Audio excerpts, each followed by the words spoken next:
Branches tore at Ava's arms as she ran, her breath ragged, heart thundering in her ears. Lucian's gunshots echoed behind her, then stopped. Silence. Her knees buckled, but she kept moving, the ring box clutched tight in her bag. The very thing she once thought meant love now pulsed like a ticking bomb. She found a narrow cave opening near the ravine, crawled inside, waited. An hour passed, then two, until headlights swept the distant trees. But it wasn't Raven. It was a woman, slim, graceful, moving like a whisper in heels far too elegant for the woods. Ava's breath caught as the woman approached the mouth of the cave and said, coolly, "You're carrying something that doesn't belong to you." Ava raised a rock defensively. "Stay back." The woman smiled faintly. "That's adorable, but unnecessary. I'm not with Adrian." "Then who are you?" The woman crouched to Ava's level, her tone low and deadly. "I'm Amira." The air left Ava's lungs. "Ex, the woman from the videos. The one who warned her to run." "I thought you were dead," Ava croaked. "I was supposed to be," Amira said. "Adrian left me for dead when I tried to escape with that drive. But I faked my own death, burned everything behind. And now," her eyes gleamed, "now I want what's mine." Ava shook her head. "I didn't even know what was in the ring box." "Exactly," Amira said, standing. "That's what makes you useful. You still have it. And I need it before Adrian finds it." She leaned closer, whispering, "You think you're the only one being hunted." Suddenly, another shadow moved behind them. Lucian. Bleeding. Limping. Alive.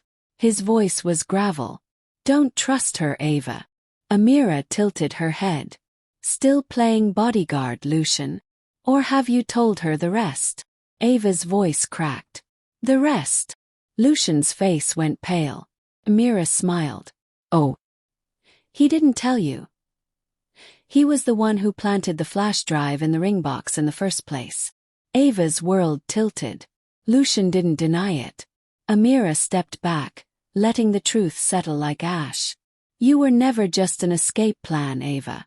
You were a pawn in a war between two devils."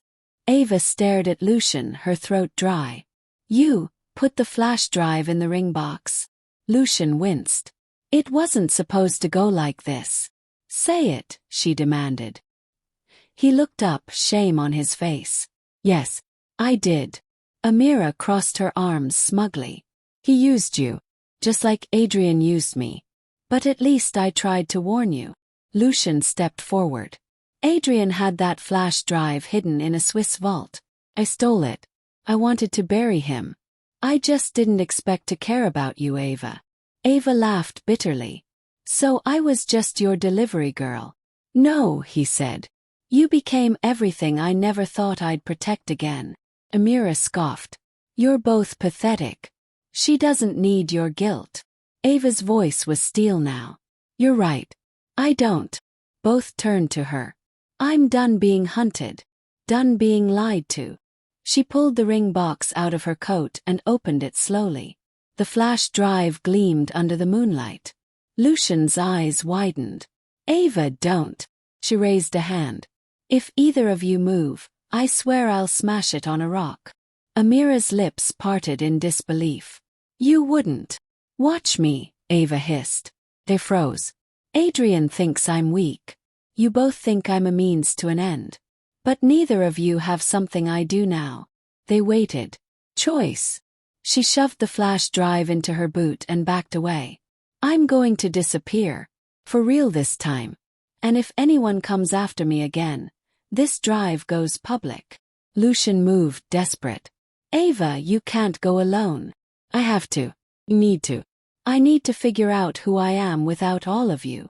Amira opened her mouth, but Ava was already gone, vanishing into the dark woods.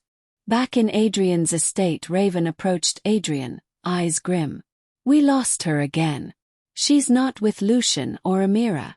Adrian sat in silence for a long moment, sipping brandy. Then he smiled faintly. "No matter," he said. "She'll use the flash drive eventually." Raven raised a brow.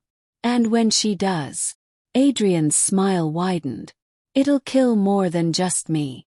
2 days later, a dusty town near the Benin border. Ava sat alone in a cheap motel room. Walls thin, lights flickering, her bag on the bed, the ring box beside it. She stared at the flash drive. Her thumb hovered over the port of a borrowed laptop. Her breath quickened. Was this it? The thing that nearly cost her life? That Adrian was willing to burn the world to protect? She slid the flash drive in. Blick. The screen blinked. Nothing. Then a folder appeared. Pandora under 319X. Inside, a single .exe file. And a video. She clicked the video first. Adrian's face filled the screen. Recorded, clean-shaven, confident. If you're watching this, it means you've outsmarted me, he said calmly. Or you've betrayed me. Ava's hands trembled. This drive isn't just about secrets. Select. Kill switch. Encrypted files containing every blackmail hook I've ever used. On politicians, judges, security chiefs, even intelligence officers. If this data leaks, the whole power structure of this country collapses. And the world will know what monsters we are. His eyes hardened. But it also tracks who opens it. Where? When? The video glitched. Adrian's final words rang out. Congratulations, Ava. You didn't just light a match. You set the fuse. The screen went black. Ava ripped the drive out, heart pounding. Suddenly, sirens blared outside. Military grade. Not police. She ran to the window. Black SUVs screeched to a halt in front of the motel. Soldiers in unmarked gear poured out. She backed away from the window, adrenaline spiking. Then her burner phone rang. She picked it up, breathless. Hello. A slow clap echoed through the line. Adrian's voice. I told you, baby. You run, you hide. But the moment you open Pandora, everyone wants what's inside. She hung up and bolted out the back of the motel just as they broke down the front door. Somewhere in Abuja, a dark conference room. 6 men in suits.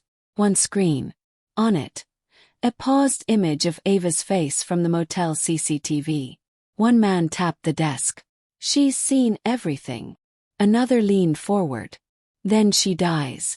Quietly. A third whispered. Or we bring her in and use her to wipe coal out. Ava ran.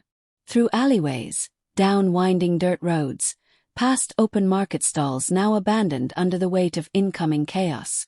She'd ditched the flash drive. Hidden it under a concrete slab behind a power station. For now, all she knew was this. Adrian wasn't the only monster. And now, something bigger than Adrian was after her. She ducked into a rundown church, breath heaving, clothes drenched in sweat. The air inside was still, silent, until she heard the sound of heels. Deliberate, measured. She turned slowly. There, stepping out from behind a pillar, was a woman dressed in a black coat and combat boots, her face half lit by stained glass light. At first, Ava didn't register it. Then her knees gave out. Chioma. The woman didn't flinch. Hello, little sister. Ava staggered to her feet. No, you died. You drowned. Mama said they never found the body. They didn't, Chioma said, voice sharp. Because I never drowned. I disappeared. Ava felt dizzy. Why would you? Because I was recruited. Chioma reached into her coat and pulled out a badge. Covert Intelligence Division. Black level. Of the books. Ava stumbled back. Your government. I was, Chioma said coldly. Until I got burned. By the same people who are now after you. Ava stared at her, eyes wide. Then help me, please. I don't know what I'm doing. Chioma raised her hand. You're carrying something that could bring down the house. Everyone wants it. Adrian. Agency. Even foreign handlers. But here's the problem. She stepped closer. You've already been tagged. What? They're not tracking the drive anymore. They're tracking you. The moment you plugged it in, it activated a biomarker trace. You're the real payload now. Ava backed against the wall. So what does that mean? Chioma's voice lowered. It means you've got 72 hours before they wipe the map clean. No survivors. Not even you. Ava's voice cracked. Then what do we do? Chioma smiled faintly. We do what they never expect. We go to Adrian's estate. Raven stood beside Adrian as a live satellite feed loaded onto the screen. The dot pinged, pulsing faintly near the coast. She's on the move, Raven said. And she's not alone. Adrian leaned forward. His eyes narrowed. Who is that with her? The tech zoomed in, enhancing the blurred figure beside Ava. Adrian's face went white. It can't be. The night was quiet as Chioma and Ava boarded a rusted cargo boat off the coast of Badagry. Ava didn't ask where they were going anymore. She just wanted to live. Chioma sat opposite her, sharpening a knife slowly. You're quiet, Ava said. Chioma didn't look up. You learn to be when you've been hunted for 10 years. Ava nodded. I never stopped missing you. Beep. Chioma looked up and for the first time, there was softness in her eyes. I missed you too. It was the first genuine thing Ava had felt in days. The boat rocked, then slowed. Chioma stood. Ava blinked. Where are we? Chioma didn't answer. The deck light clicked on, and 3 figures stepped onto the boat. One wore a gray suit. Dark, clean, unbothered by the waves. Ava's heart twisted. Because it wasn't Adrian. It was a woman. And the resemblance was terrifying. The woman stepped forward, her voice low and cultured. You must be Ava. Ava backed up.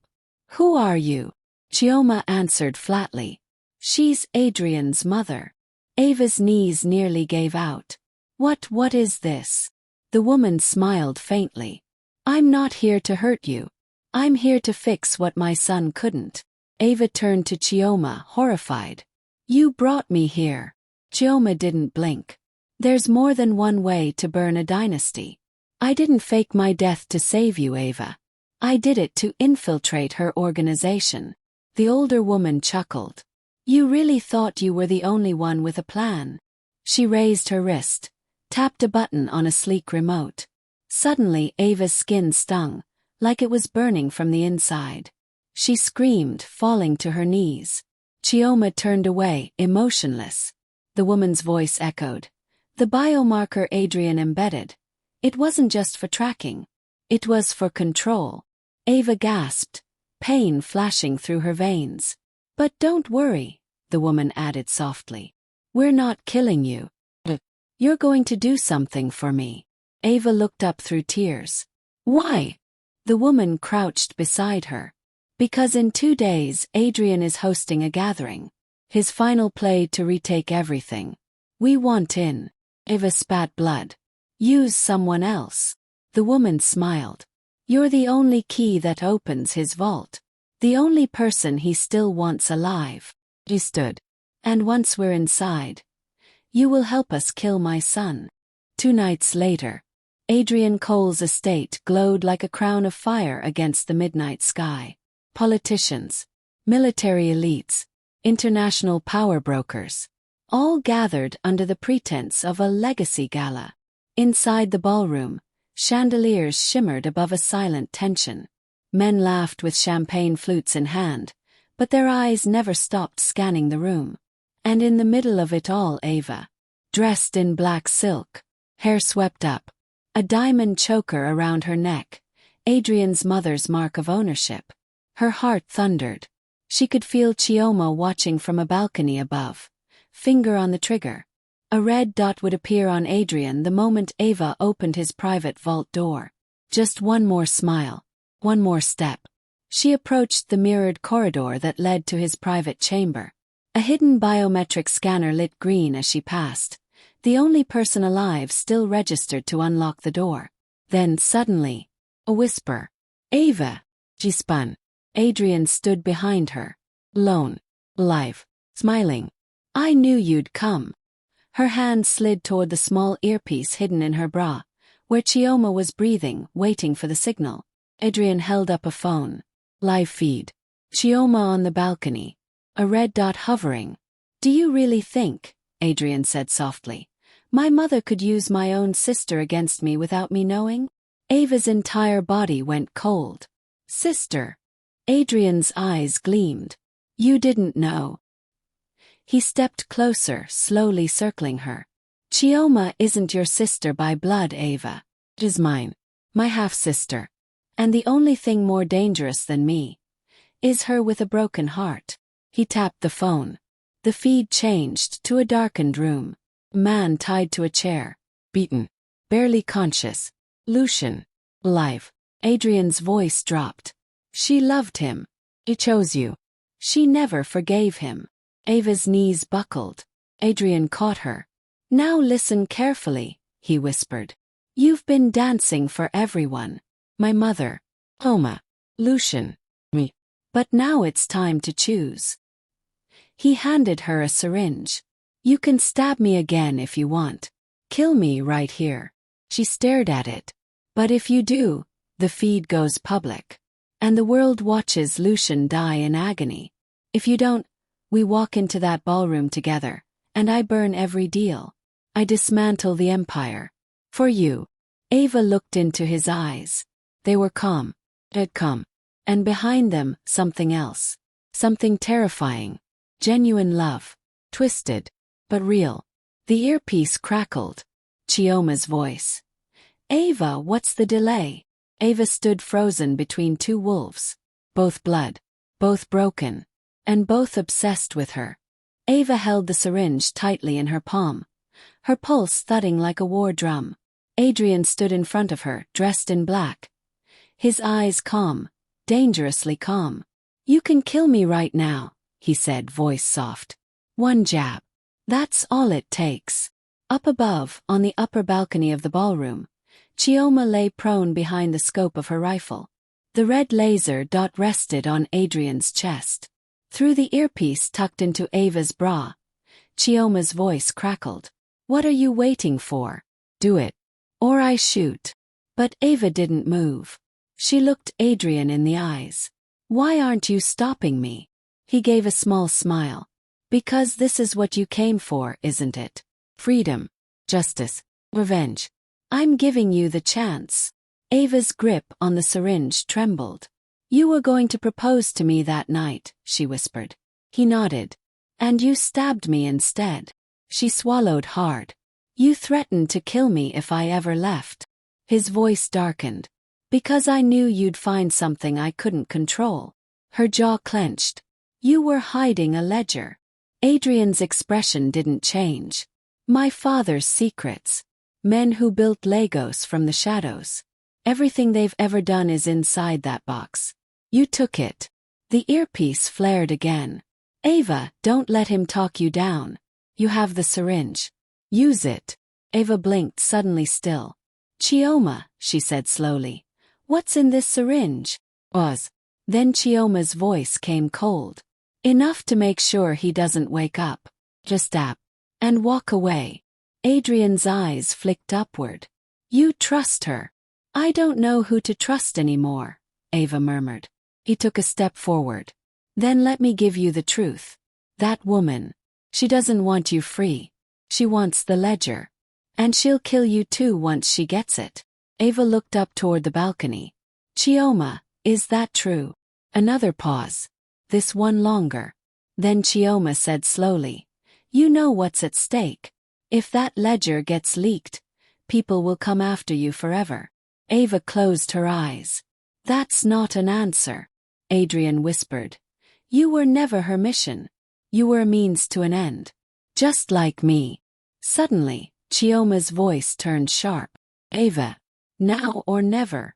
Ava opened her eyes. Looked at Adrian. Looked down at the syringe. She dropped it. The small glass broke on the marble floor. From the balcony.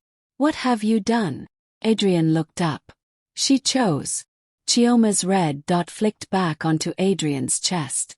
But Ava raised her hand and screamed into her mic. If you shoot him, I burn the ledger tonight. I swear to God, Chioma. Silence. Long. Heavy. And Chioma cursed and disappeared from the balcony. Ava and Adrian stood alone, surrounded by golden silence and broken glass. "I don't know why I spared you," she whispered. Adrian exhaled. "Maybe because you're the only one left who sees me as more than a monster." She turned from him, slowly walking away. As she reached the door, she looked over her shoulder. "I'm not yours. I was never yours. But I am done running." And with that, Ava vanished into the Lagos night once more.